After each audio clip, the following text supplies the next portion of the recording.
Today I'd like to go through Plato's apology of Socrates. Now, the first thing we need to be clear about is that Plato's apology of Socrates does not mean that Socrates is saying he's sorry. The word apology here is being used in the sense of defense, and a better or less misleading translation would be Plato's defense of Socrates, or the defense of Socrates to the jury. Now, this is a marvelous text, and there's good reason to think that most of what is said here was probably said by Socrates in some form or another, because this text was written by Plato and circulated not long after Socrates' death, and we probably would have known if it represented a fundamental falsification of what Socrates had said. There's also a version of the apology by Xenophon, which has a number of similarities, although it's a much shorter text, and most of it's actually a report on what Socrates said than actually an attempt to give the speech itself. That aside, this is a very artfully crafted text.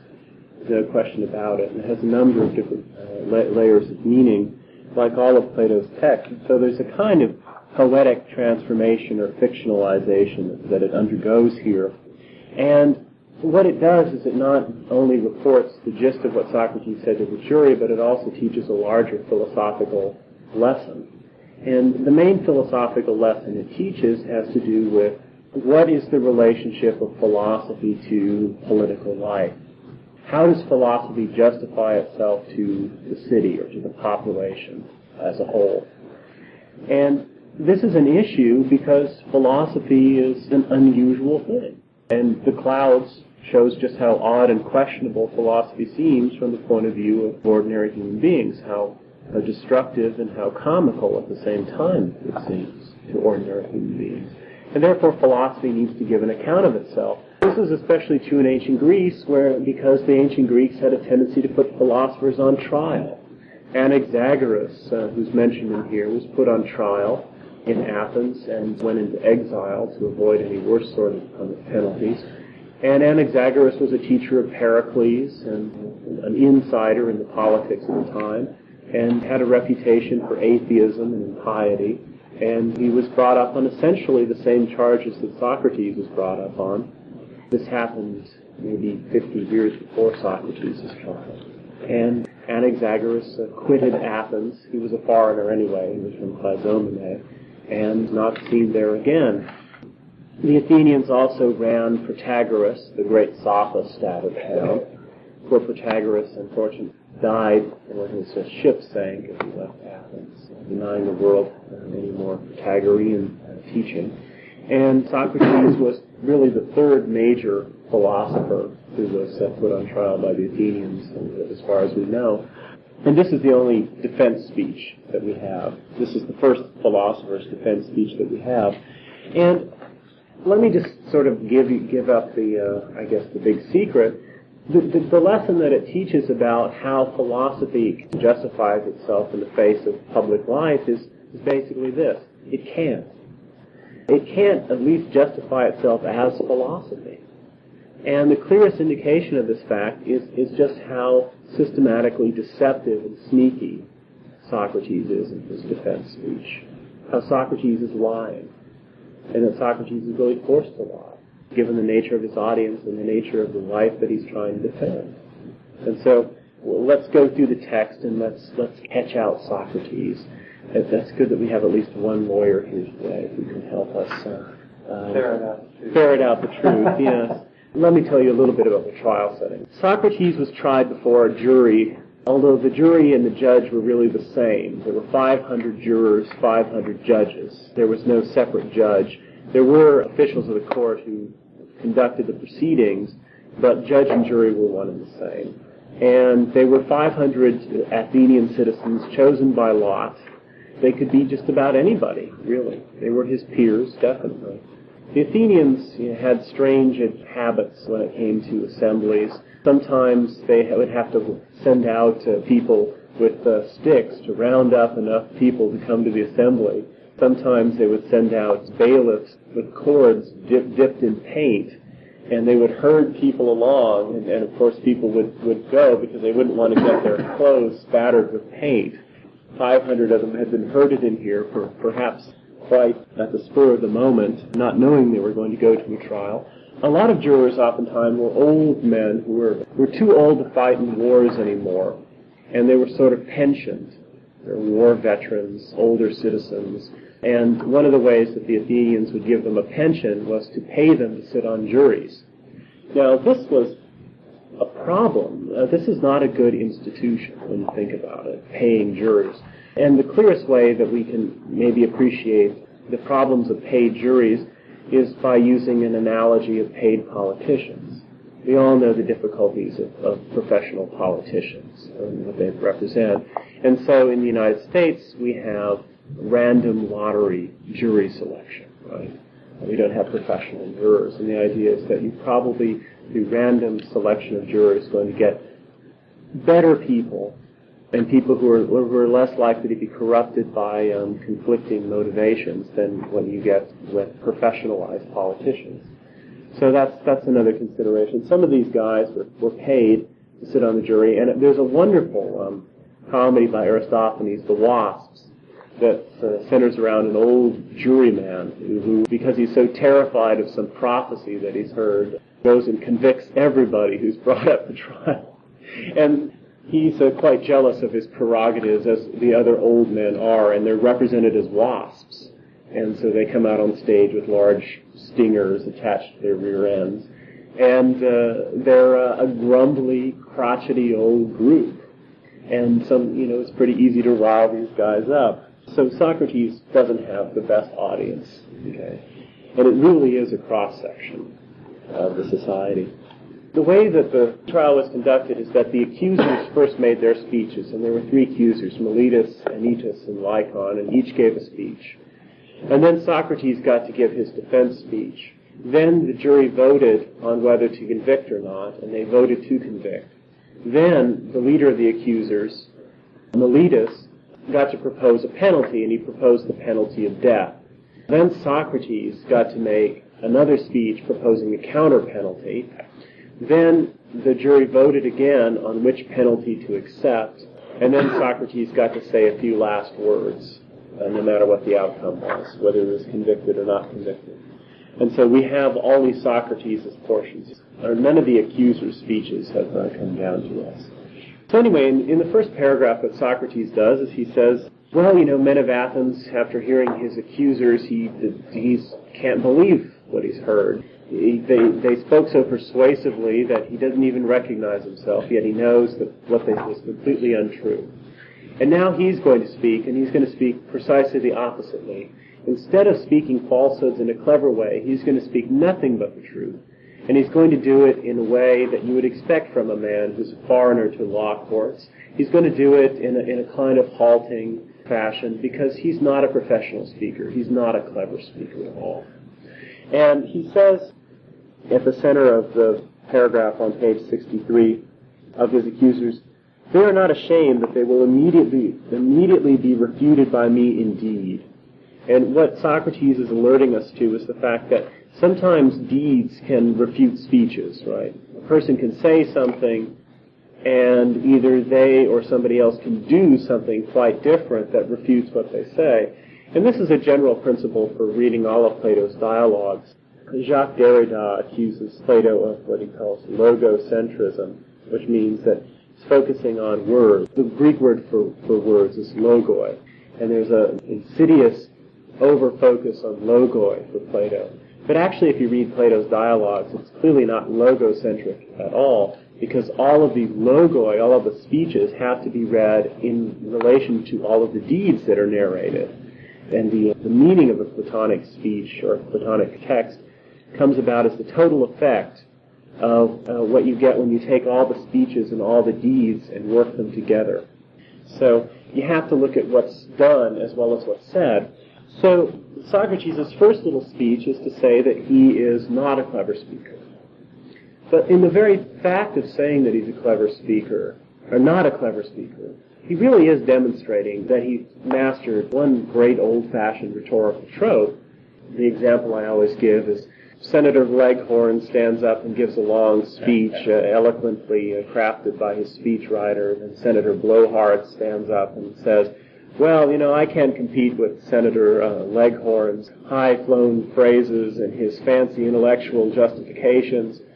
But let me tell you what my mama used to tell me, and then he comes out with some homespun Cracker Barrel stuff. That's of course he's demonstrating that he's a terribly clever speaker using this, one of the oldest tricks in the rhetorician's book, pretending to be a non-clever speaker, just an ordinary guy who's saying the first thing that comes into your mind. That's a very clever technique of speaking. It's a kind of jujitsu move where you use the strength of your opponent against them, and you throw them by highlighting how clever they were, thereby giving the audience a sense, yeah, I'm being bamboozled by these guys, but here this fellow's going to tell it to me straight. From the very beginning, we see that there's something problematic here, that Socrates is using rhetoric in the very act of denying it, and that's an important fact. Now, he also portrays himself as a naive. He's just arrived at the law court. He's foreign to the ways of these things. And I really think that this is to remind us of how Strepsiades is, quite knowledgeable of the law courts, but completely out of place when he arrives at the Thinkery. And again, Socrates by now is an old man, just like Strepsiades. And there's something of the same dramatic situation here, only it's a comic reversal of situations. Remember how Strepsiades arrives at the Thinkery and announces himself like he would in the law courts, whereas Socrates has arrived at the law courts and he says, well, I'm foreign to the way of speaking here. I'll speak the way I've always spoken, which would be the way of Thinkery, basically. So there's a nice comic reversal. Then Socrates makes a distinction between two sets of accusers. There are the first accusers and the later accusers.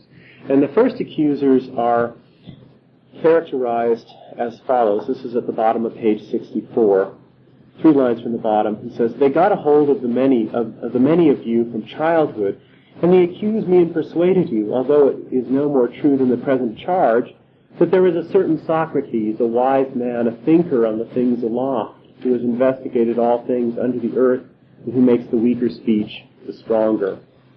Now, this is a reference clearly to the portrayal of Socrates in the clouds, and later on page 65 below where it says D in the margin, he says, I don't know their names unless one of them happens to be a comic poet.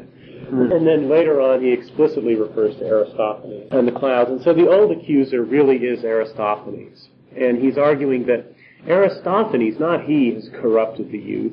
And the youth have been corrupted by seeing this play or hearing about the play. And Socrates has got a bad reputation, entirely unjustifiably.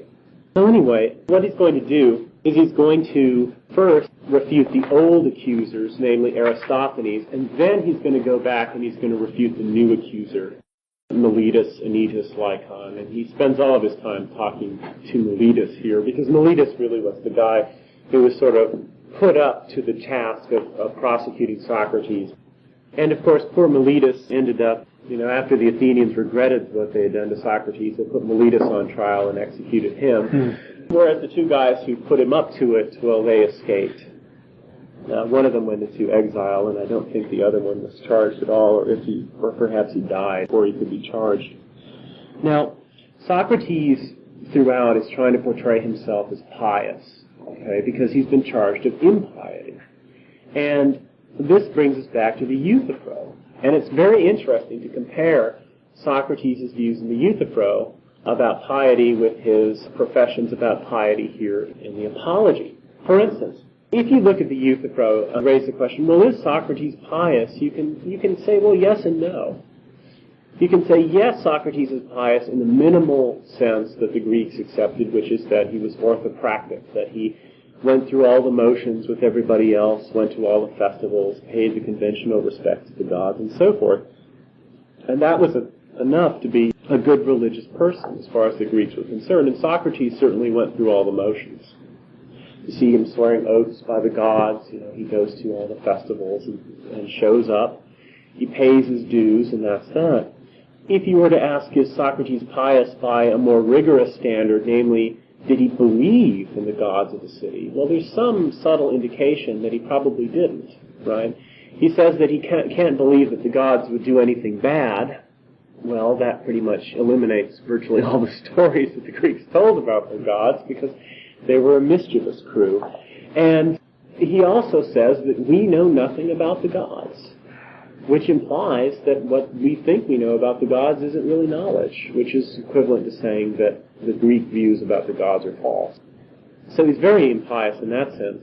But then there's another sense in which he's even more pious than believing in the gods, because he believes that anything divine would have to be good, that true divinities would have to measure up to an objective standard of what's right, and that they has this notion of an objective or natural right, which can serve as a criterion above the gods themselves, by which you can judge the gods good or ill. And Socrates thinks that that notion of what's right by nature is worthy of the highest form of respect or piety. So in a sense, he's even more pious than the most pious Greeks, because he believes that no gods can do bad things. He thinks it's impious to say that the gods do evil. Socrates is quite quick to reject the notion of piety that Euthyphro offers, which is that what is pious is what's dear to the gods.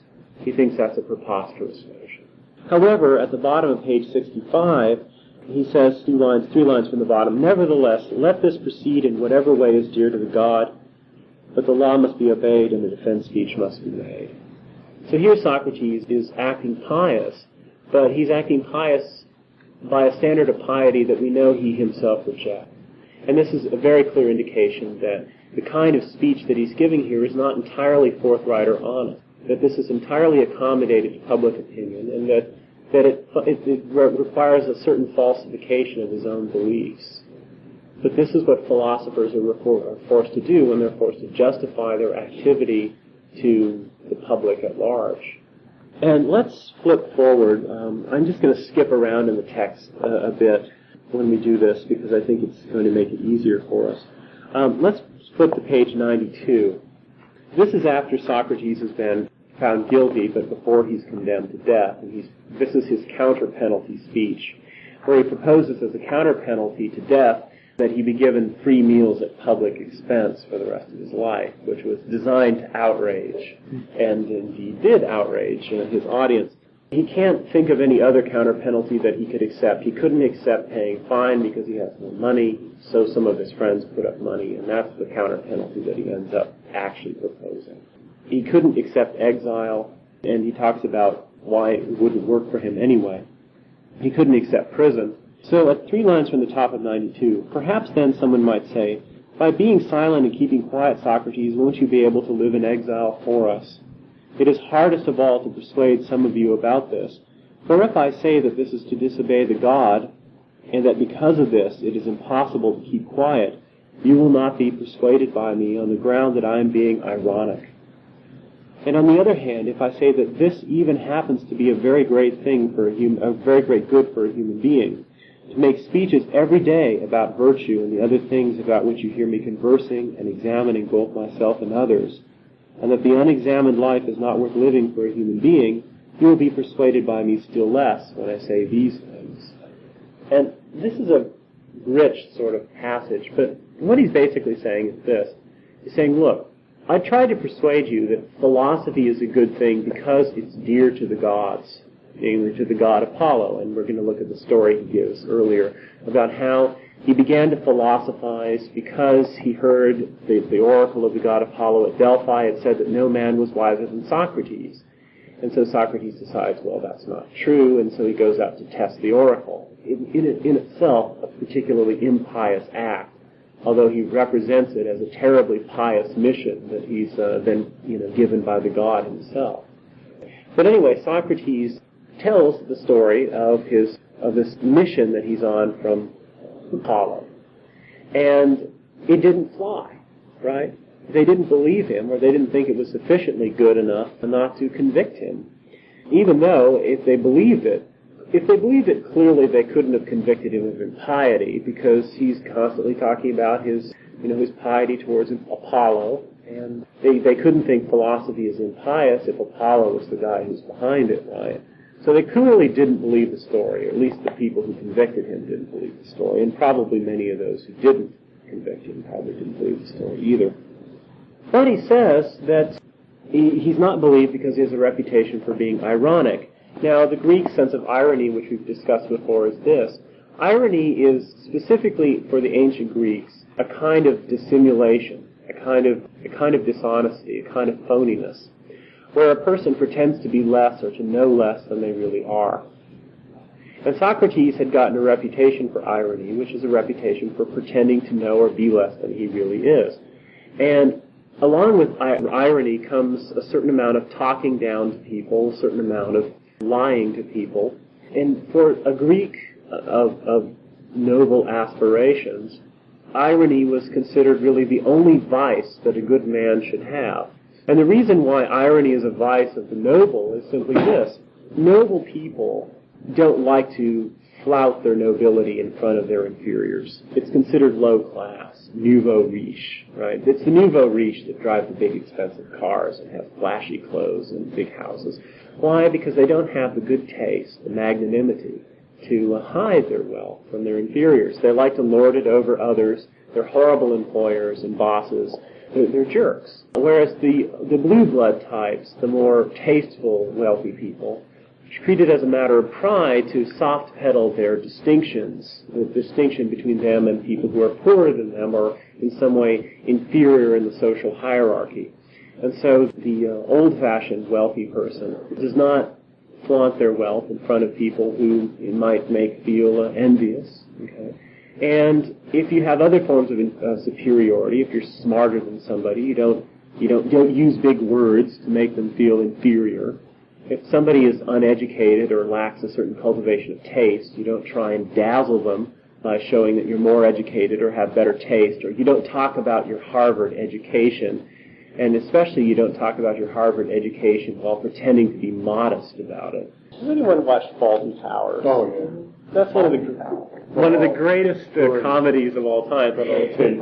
It's with John Cleese. There were, I think, 12 episodes of it. It's an English sitcom. It almost killed me when I watched one episode.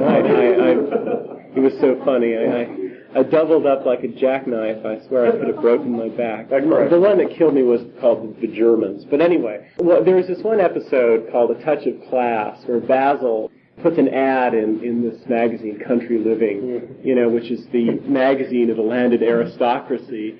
And this fellow shows up, claims to be Lord Melbury, and he's just an imposter. But Basil is acting like this total lickspit, and he's so nervous having this peer of the realm there that he does all kinds of incredibly embarrassing things. And at one point, Lord Melbury is about to sit down, and Basil pulls the chair back, and he falls on his back on the floor. And Lord Melbury gets up, and he dusts himself off, and of course, Basil Fawlty is just feeling horrible, and he's apologizing, and Lord Melbury says, "I would think nothing of it. These things happen all the time." And it was just perfect, because that's exactly the kind of magnanimous lie that the nobility are used to telling them. Well, it is not nothing. It's an act of utter stupidity, and you should be ashamed of it. But he's bigger than that, right? He doesn't want to make Basil feel his full smallness, and so he tells a magnanimous lie. Now, Socrates is ironic in that sense, but his irony takes the form of, in a sense, not hiding his social superiority, because he doesn't really have that. He's rather poor, but instead hiding what he considers to be his intellectual superiority. And that means he talks down to people or pretends to know less than he really knows. And the thing is that when Socrates denies that he knows something, oftentimes people just take this as a magnanimous lie. And so Socrates is in a bind, because if he didn't have a reputation for irony, he could get away with it. But as soon as he gets a reputation for irony, then every disavowal he makes is treated as a lie, as a falsehood, and is unbelieved, even if it's a true disavowal, right? This is the problem that you get stuck in. Also, if people know that you're being ironic, they realize there's an implied social insult. They realize that you're talking down to them, and they get angry about that too. So Socrates is in trouble because of this reputation for irony. Yeah, he has a reputation for he's widely hated. Okay, people think he's an SOB, and he really is an SOB sometimes. He's really rough and very unfair sometimes with the people he deals with. But anyway, so Socrates has told the story about how philosophy is dear to the gods. And we know from the Euthyphro that standard cuts no ice with Socrates, right? And the trouble is, though, that nobody believes it when he says it because they know he's being ironic, or they think he's being ironic. And so what he does is he says, well, you didn't believe that one, so try on this one. And he says, the unexamined life isn't worth living. That's the real reason for doing philosophy, right? The real reason is that philosophy, the pursuit of wisdom, is intrinsically good. Life without it is not worth life. It's not worth it, really. That's the real reason for philosophizing. That it's one of the things that makes life worth living, and that without the pursuit of wisdom, life isn't worth it. You're better off dead than being a fool, is Socrates' view, which is a very harsh view considering how few people he thinks can be wise. But the fact is that is, he says, is I'll persuade you still less if I tell you this. So this is Socrates' mind. The truth about philosophy is far less persuasive than the falsehoods about philosophy. And the falsehoods aren't persuasive either, because he's got this reputation for irony. But this, in a nutshell, is an indication of the political predicament of philosophy. Philosophy cannot persuade the vast majority of human beings that it's a worthwhile activity, because in effect it says that your lives aren't worth living unless you pursue philosophy. And that's a pretty harsh message. No one wants to hear that. So one has to come up with a more accommodating falsehood, a more magnanimous lie, namely that philosophy is dear to the gods. But with Socrates, that's not going to be believed anymore, and so he can't justify philosophy. But the point is that to justify it, he has to fib. Okay? But even the fibs don't work anymore. And this is just an indication that philosophy and the interests of philosophy are, to some significant extent, at odds with the interests of political life, political society. And therefore, in order to accommodate philosophy to politics, or the political society, one has to misrepresent it. And this is an important lesson that the Apology teaches. And Socrates' fate really is brought about by the fact that he was not adequate in accommodating philosophy to political life. He wasn't ironic enough. And of course, the reason why he wasn't ironic enough is that he didn't learn the importance of this until after his middle age, right? If there's truth to the Socrates of the clouds, we know that Socrates in the clouds doesn't have any irony at all. He has superficial security mechanisms at the thinkery, but of course the mechanisms go by the wayside as soon as somebody as inappropriate as Strepsiades shows up and says, I want to be a student. They have an open admissions policy like Georgia State. This is the trouble. Philosophers have to fib in order to accommodate philosophy to politics, but Socrates didn't learn the lesson early enough. And so what's happened is he's dogged by this reputation that was formed by the clouds and by his earlier life. And even though he changed radically the way that he did philosophy, his reputation has finally caught up to him at the end of his life. Age 70, he's on trial for corrupting the youth and being a blabbermouth. Now, the thing is, though, that Socrates is not of the blabbermouth that he was in the clouds. But of course, when you hear somebody talking, you don't hear the things that they don't say, right? And so Socrates is still out there talking in the marketplace and in the gym, and you think, well, there's Socrates again holding forth. And when a person undergoes a transformation from somebody who's suicidally frank to someone who's more circumspect in what they say, you don't hear the silences in their conversations unless you're highly attuned to what's going on. And of course, just your average person who sort of knows Socrates by reputation is not going to be that well attuned. Socrates does give an indication how his daimonion plays a role, though, in his refusal to be as frank as he used to be in the clouds. Aristophanes, I think, changed the way Socrates did philosophy. I'm very certain about that. Because I think the play probably antedated the friendship that they had, and that, in a sense, Socrates became friends with Aristophanes after he saw there was a certain amount of truth in the portrayal in the clouds. And the reason why I think that happened is there's so many elements of Aristophanes' if you will, philosophy that you can tease out from between the lines of the clouds that you see exemplified in Socrates and Plato, that you have to say Socrates learned a lot. And the fact that they're portrayed as getting on very nicely 8 years after the Clouds came out in the Symposium is I think, good evidence that there was a real bond that formed between the two of them. On page 94, this is after Socrates has been condemned, and he's giving some, his parting shots. About a quarter of the way from the bottom of the page, where it says B in the margin, he's saying, "But the sign of the god, his daimonion, did not oppose me when I left my house this morning, nor when I came up here to the law court, nor anywhere in the speech when I was about to say anything, although in other speeches it has often stopped me in the middle while I was speaking." You see, and there's a connection between the daimonion and Socrates' ability to moderate his speeches. You don't see a daimonion in the Clouds, and you don't see any moderation in his speeches. But if you look at what he says in the Theages, that his daimonion is identical with his knowledge of eros, of erotic things. And if you look at the Symposium and the Phaedrus, where the knowledge of erotic things is identified with knowledge of the soul and character, then you realize that Socrates' daimonion refers to his ability to divine the nature of people's characters and to accommodate what he says to the person he's saying it to, which is a skill he lacks in the Clouds. I think that's an important indication that Socrates is not the blabbermouth, but once you get stuck with that reputation, there's no way of getting unstuck with it. And so Socrates is forced in the Clouds forced in the Apology to a very dishonest kind of defense, because he's been accused of being interested in natural philosophy, investigating things under the earth and above the heavens. He's been accused of teaching to make the weaker speech the stronger, and so forth, all the things in the Clouds. And there's some reason to think that might all have been true at one time. But it's not true of Socrates anymore. And if Socrates were to give an honest defense, his defense would be basically this.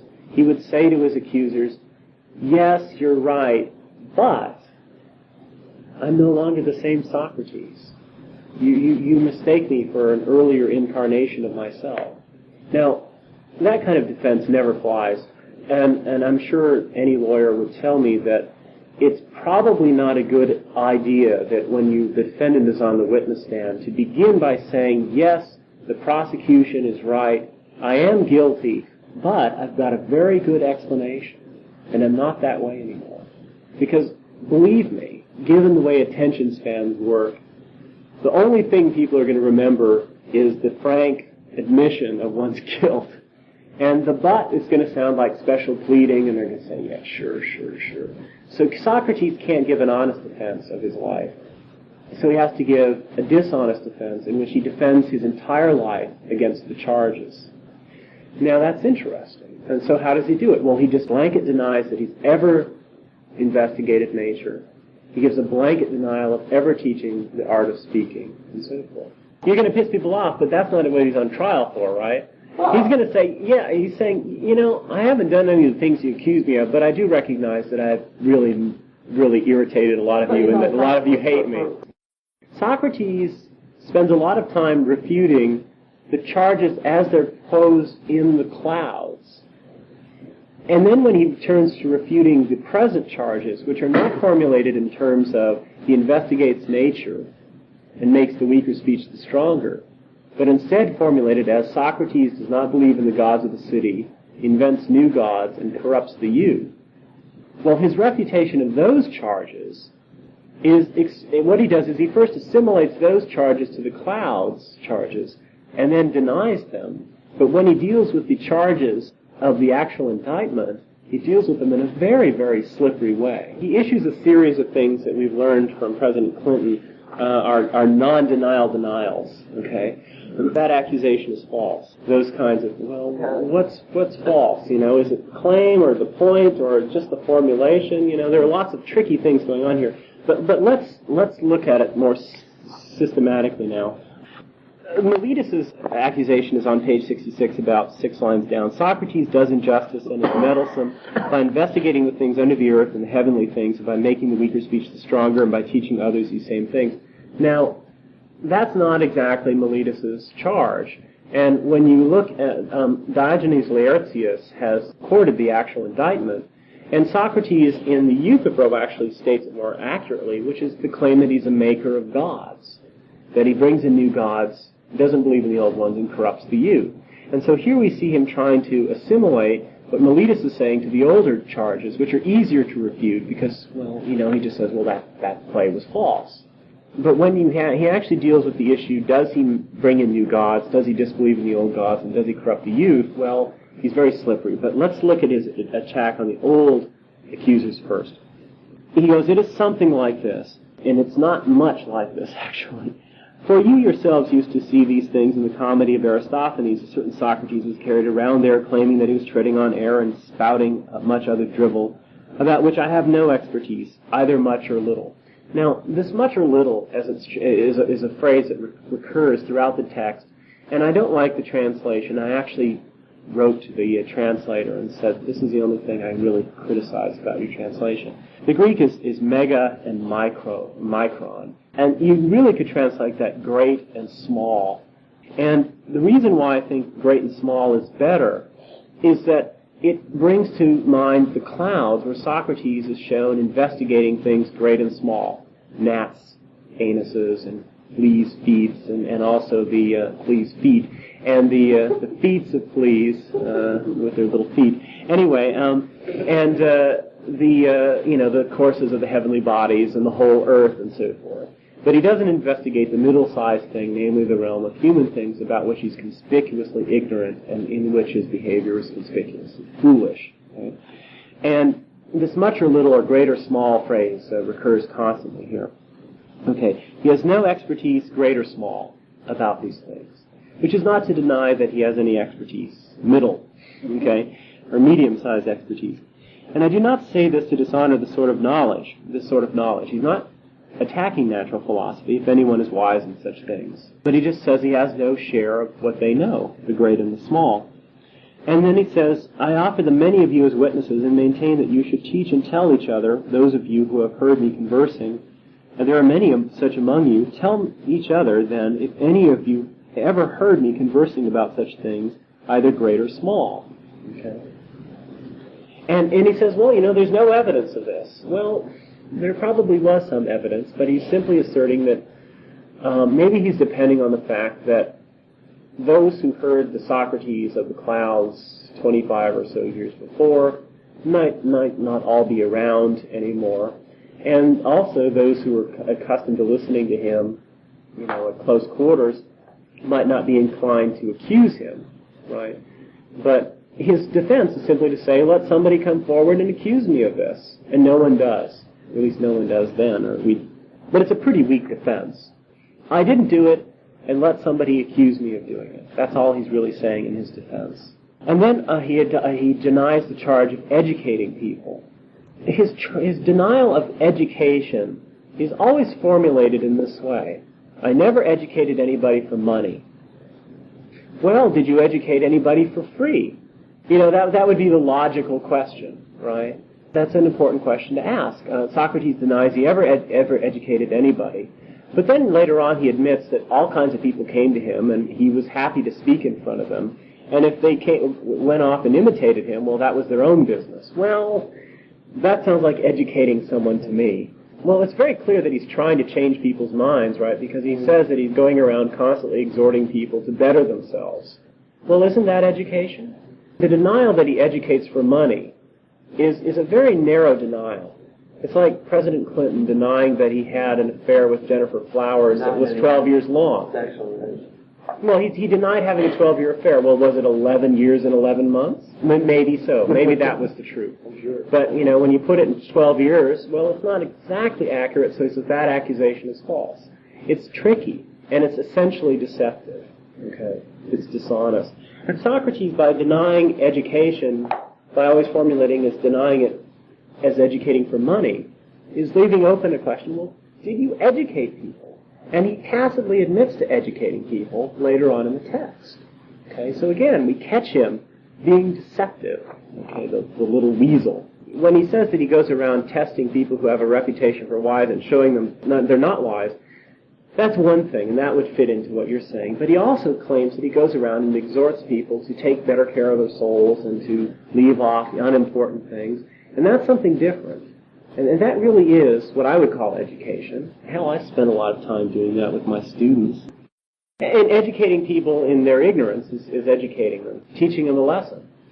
Okay, Socrates, you didn't educate them. Did you teach them any lessons? Well, yes, he did. He taught them certainly taught them a lesson, lessons that they didn't want to learn oftentimes. Okay, and then he goes and he talks about the sophists, and it's very clear that when he talks about education and he denies education, he denies that he's a sophist. He denies specifically that he has an art or a techne, right, of teaching people how to be virtuous, and he denies that he does it for money.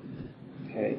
However, that's not equivalent to denying that he does it for free, and it's not equivalent to saying that he has a non-art or non-technical way of trying to produce virtue. Now, this is something that's very important. In many of the dialogues, we find Socrates denying that wisdom is an art.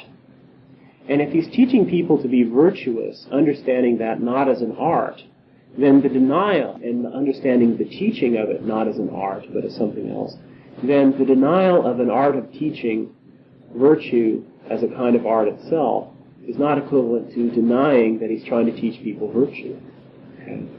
And so, again, there's a very specific nature to what he's disavowing here, and it doesn't exclude things that he's actually doing.